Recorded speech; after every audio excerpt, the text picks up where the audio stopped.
any decisions that judges of the ICC may make, realize today, in real time, that they're masters of their own destiny.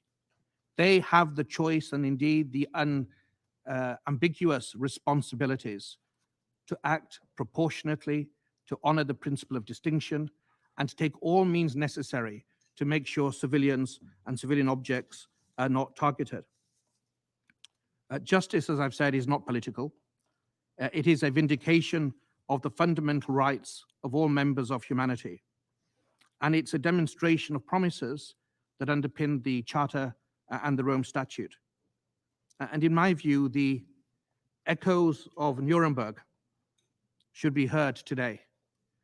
The failure to uphold the promises of Nuremberg that we have seen over the last many decades should act as a reproach on all of us.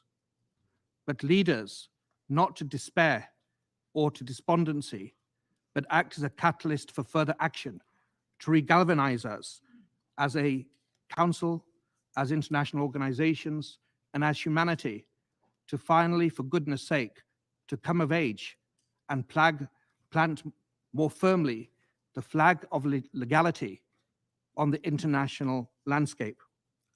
So today, all I can do is recommit to my obligations and my oath as prosecutor of the ICC to do everything I can to engage with all international partner states, the United Nations, other international organizations, to investigate cases within our jurisdiction in Ukraine and beyond. The responsibilities that I hold and the much more powerful, much more relevant, and much wider responsibilities that you hold demand no less than we meet the challenges of today.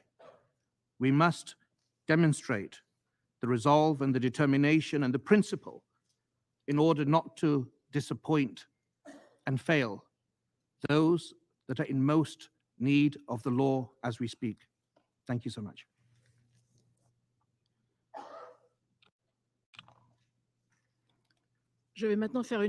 I will now make a statement in my capacity as Minister of Europe and Minister of Foreign Affairs of France. Mr. Secretary General, Prime Minister, ladies and gentlemen, ministers, Prosecutor of the International Criminal Court, ladies and gentlemen. It is with a great sense of seriousness that I take the floor at this session dedicated to the situation in Ukraine, and more particularly to the crimes committed, the aggression that Russia decided to launch alone against a sovereign state, Ukraine, whose only fault was to want to live freely, constitutes a flagrant violation of the fundamental norms of our common charter, the United Nations Charter.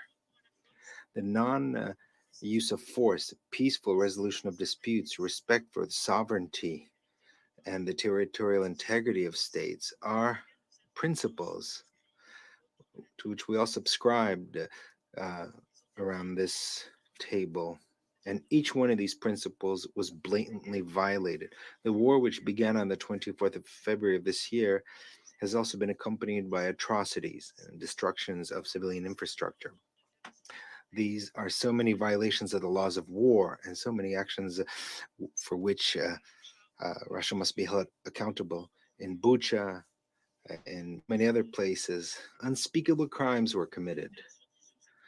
The liberation of Izum has also been accompanied by the discovery of new atrocities committed by the torturers. So the message of France today is simple. Justice must be our